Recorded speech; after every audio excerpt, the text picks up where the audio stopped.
बुजुर्गों और माता एवं बहनों, हम जानते हैं आप सुबह से यहाँ बैठे हुए हैं, लेकिन सुबह 4 बजे से हम लोग भी आपसे मिलने के लिए चल करके यहाँ आए हैं दिल्ली से, कि आप सबसे बात कर सके, आप सबसे जुड़ सके। क्योंकि मसला ऐसा है पीढ़ियों को बचाने का, हमारे अपने अस्तित्व को बचाने का, मसला हमारी खेती किसानी और जमीन को बचाने का है। ये बांध जिसकी जमीन पर आप बैठे हुए हैं, ये बांध कभी पूरा भरा करता था। आप याद कीजिए आज क्या स्थिति है, यहाँ पर पानी नहीं है। और ऐसी सिचुएशन में जब आप यहाँ पर बैठे हुए हैं और आप कह रहे हैं कि किसी को जो है एक प्रोजेक्ट है उसे एक नेशनल प्रोजेक्ट बना दिया जाए, शायद आपके बांध में पानी आ जाएगा। लेकिन एक चीज याद रखिएगा, ये जो पूरी की पूरी घोषणाएं चल रही है, पिछले 40 साल से चल रही है नहर की घोषणा। आपको झूठ बोला जा रहा है कि ये कुछ दिनों से चल रहा है, कोई नेशनल प्रोजेक्ट की बात करता है, कोई कहता है डीपीआर बदल दीजिए। ये सरासर झूठ है। 40 साल से आपको बेवकूफ बनाया जा रहा है। 40 साल पहले ये घोषणा की गई थी और कहा जा रहा था कि आपको चंबल का पानी ला करके दिया जाएगा, और 40 साल में कम से कम 9 से 10 सरकारें बदल गई, लेकिन आपको पानी नहीं मिला। सवाल पूछिए अपने नेताओं से। ये धरती के बारे में कहा जाता है 52 बास की धरती, बहुत सारे आईएएस और आईपीएस पैदा की है। पूछिए उनसे 40 साल में पानी क्यों नहीं दिया गया। पूछिए अपने नेताओं से, जब डीपीआर बनी थी तब कहां थे। जब वोट लेने आते बड़ा लंबा हाथ जोड़ते हैं, जब आपके सामने आते हैं तो कभी तो लौट जाते हैं, और लौटते तो ऐसा लगता है जैसे झाड़ू मार रहे हो, और उसके बाद गायब हो जाते हैं।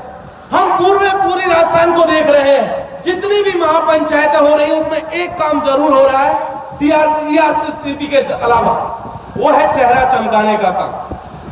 लोगों का उद्देश्य यह है पानी आए न आए कोई बात नहीं, 2023 का चुनाव आ रहा है, उसमें उनका चेहरा जरूर दिख जाना चाहिए, ताकि वो आपके सामने कह सके कि भाई साहब हमने ये आरसीपी की जो है मीटिंग करवाई थी, हम बड़े बड़े लोगों को लेकर के आए थे, बड़ा दंगल करवाया था, बड़ा पैसा खर्च किया था।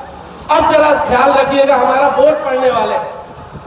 ये जो पूरा का पूरा प्रोजेक्ट है, याद रखिए ये नेतागिरी बनने का जो प्रोजेक्ट है, आपको पानी नहीं दिलाने जा रहा, क्योंकि इनके अपने मकसद है। किसी को किसी पार्टी में जाना है, किसी को किसी पार्टी में जाना है, किसी को किसी की वफादारी करनी है, दूसरे को दूसरी की वफादारी करनी है। एक कहता है नेशनल प्रोजेक्ट बना दीजिए। आज से 50 साल पहले एक नदी बहती है जिसका नाम है सरयू। कुछ लोग मरने के बाद वहां जाते हैं। सरयू नदी को 50 साल हो गए नेशनल प्रोजेक्ट बने हुए, आज तक उसकी सफाई नहीं हुई, उसका पानी उसके किसानों को आज तक नहीं मिला। क्या गारंटी है नेशनल प्रोजेक्ट बनने के बाद आपको पानी मिल जाएगा? कोई लिखित में दे सकता है कि नेशनल प्रोजेक्ट बनने के बाद आपको पानी मिलेगा? नहीं दे सकता, क्योंकि उन्हें पता है कि ईआरसीपी सिर्फ नहर नहीं है, ये वोट देने की एक मशीन है। जब तक ये प्रोजेक्ट चलेगा, जब तक नहर नहीं बनेगी, इसी तरीके से पिछले 40 साल से जैसे बेवकूफ बनाया जा रहा है, अगले 40 साल तक इसी तरीके से चलेगा। नेशनल प्रोजेक्ट के नाम पर सरासर झूठ बोला जा रहा, बेवकूफ बनाया जा रहा, कुछ की राजनीतिक रोटियां सेकी जा रही है। दूसरे लोग एक सेकंड, आप मुझे बात खत्म करने दें, उसके बाद आप लोग संचालन कीजिएगा। बोलन दे नहीं, आप सही तो बोल रहे हैं। दूसरी चीज, कुछ लोग हैं जो कह रहे हैं कि भाई डीपीआर का मसला है। हमें क्या पता, ना तो हम डीपीआर जानते हैं, ना हमें पता कौन बनाता है डीपीआर, ना हमें ये पता कि डीपीआर बनते कैसी है। हमने तो डीपीआर देखी नहीं, हमारा काम भी नहीं है डीपीआर बनाने का, तो काम है सरकार का। फिर सरकार ने जब डीपीआर आज से 6 और 7 साल पहले बनाई थी, करोड़ों रुपया खर्च किया गया था। पूछिए, जब वो करोड़ों रुपया खर्च किया गया था, तब ये मोरा सागर बांध जो है, इतना बड़ा डैम है, किसी को नहीं दिखा था क्या? ये गायब हो गया था 6 साल पहले, किसी ने इसके ऊपर चादर फेंक दी थी। कौन लोग थे जिन्होंने डीपीआर बनाए? और अगर डीपीआर बनी थी तो मोरा सागर छूटा कैसे? ये पूरा का पूरा माड़ का हिस्सा है। अभी हम लोग बसवा से आ रहे, बांदीकुई से। कोई बताए कि बसवा की जमीन, इस गांव की जमीन कैसे डीपीआर से छूटी? क्या डीपीआर जयपुर में बैठ के बना था? डीपीआर दिल्ली में बैठ के बना था? और जब डीपीआर में इतना पैसा खर्च किया गया था तो बांध क्यों नहीं था? दोस्तों एक चीज याद रखिए, इस डीपीआर को जब बनाया गया होगा उन्हें पता था कि पहले कुछ हिस्सों को लेते हैं, उससे ये होगा कि कुछ हिस्से के वोट अगर काम हो जाएगा तो मिल जाएगा, फिर दूसरे हिस्से के लोग वोट के लिए आएंगे, वो लोग भी कहेंगे कि भाई हमारा गांव नहीं जुड़ा, हमारा खेत नहीं आया, हमारा बांध नहीं आया है, और इसलिए जो है अब हमारे हिस्से को शामिल कीजिए, फिर आप सड़क पे आइएगा। आप स्थिति देखिए, नांदोती के भीतर चंबल का पीने का पानी आता है, टंकियां बनी हुई है।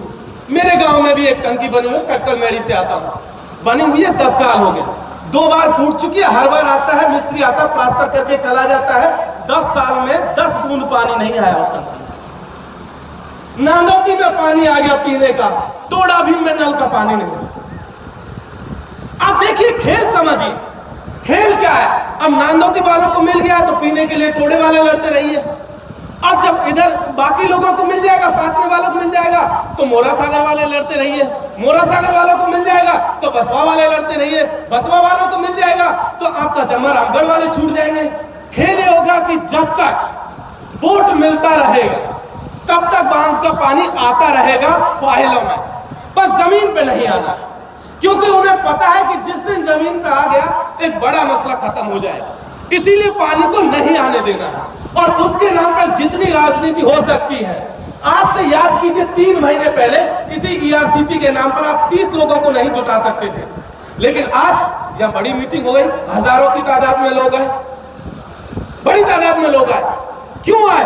क्योंकि लोग लड़ रहे हैं, और लड़ रहे हैं तो उन लड़ने वाले लोगों में आप लोग भी शामिल है, ये काबिले तारीफ बात है।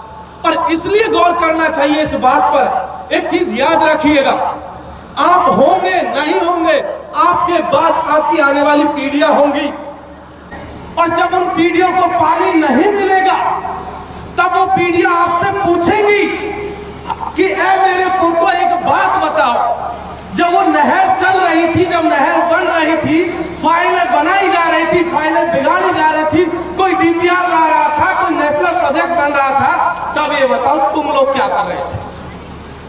ये सवाल तो पूछा जाएगा आपसे, तो कम से कम आपके पास एक जवाब है। आप ये कह सकते हैं कि हम उस बांध की पाल पर बैठ करके अपने हक और हुकूक की लड़ाई लड़ रहे थे, और इसीलिए हम ये महापंचायत राज कर रहे हैं। इसलिए ये जरूरी है। और एक चीज याद रखिए, नहर आएगी नहीं आएगी वो तो देखा जाएगा, बस चुनाव जरूर आ रहा है, साल भर का वक्त। एक चीज गांव गांव में कह दीजिए, और वो कह दीजिए कि जब तक पानी नहीं आएगा, डीपीआर तुम जानो, नेशनल प्रोजेक्ट तुम जानो, पैसा मिलेगा नहीं मिलेगा हमको कोई लेना देना नहीं है। सीधी सी बात है, वोट लेने आओगे, अगर मेरा गांव, मेरा खेत, मेरा बांध, मेरी नहर में पानी नहीं आया तो वोट नहीं मिलेगा, सीधी सी बात। कोई वोट नहीं देंगे, जिसको जितनी राजनीति करनी है कर लीजिए। इतनी राजनीति अब हमको भी समझ में आती है कि ये बेवकूफ बनाने का सिलसिला बंद होना चाहिए। और मैं आखिरी बात कहकर के खत्म करूंगा, जो लोग यहाँ पर हैं वो बधाई के पात्र हैं, जो लोग दूसरी तरफ हैं, दूर हैं, और जो लोग यहाँ नहीं आना चाहते, जो लोग मजाक बनाते हैं, कहते हैं कि भाई हमारे यहाँ तो पानी है, हम क्यों जाएं?